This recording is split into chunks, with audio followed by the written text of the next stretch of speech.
Vice President J.D. Vance returning home today, but it's more than just a stop in his hometown. A major economic announcement is coming at Cleveland Cliffs Steel Manufacturing. And WLWT News 5's Stephen Albritton live for us in Middletown ahead of today's event. So, Stephen, a lot happening here. What do we expect to hear?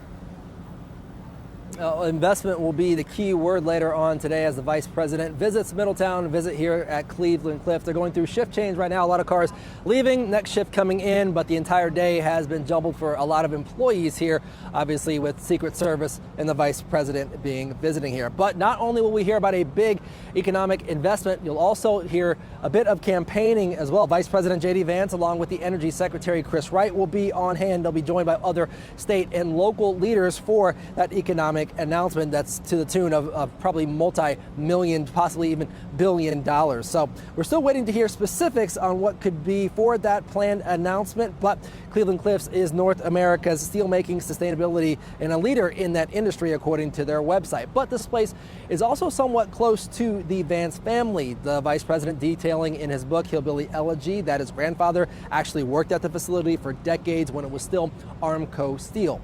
Not to be forgotten, it's election season. We just came out of a commercial break. Lots of ads being run there. We are less than 75 days from the November election, with primaries wrapping up across the country before the midterms. Republicans trying to hang on to power in both chambers to allow the Trump-Vance team to continue working on their agenda unencumbered. Now, Vance's old Senate seat is on the line here in Ohio. Former Lieutenant Governor, current Senator John Husted, hoping to get the final 2 years of that term. He's going up against longtime U.S. Senator Sherrod Brown from the Democratic side, and of course, Ohio's governorship up for grabs as well. Now, the issues that we may hear the vice president address today: the war with Iran, high gas prices, Russia's war on Ukraine, the national debt topping $40 trillion here in just the last couple of days. That's actually doubled since 2017 when President Trump first took office. Now, we'll be on the lookout for any announcements from the vice president, especially with that economic announcement, but also on the campaign side of things as well. And we'll have it all covered here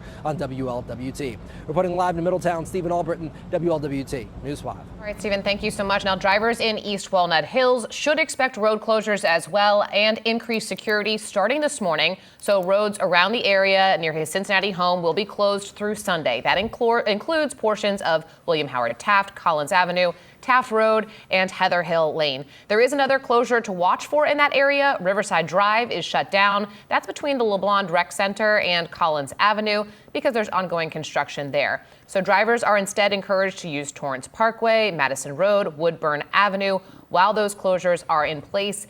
And there could be seemingly random closures between East Walnut Hills and Middletown as potential travel is happening. We do not have a specific timeline on that, so just keep that in mind for your Friday.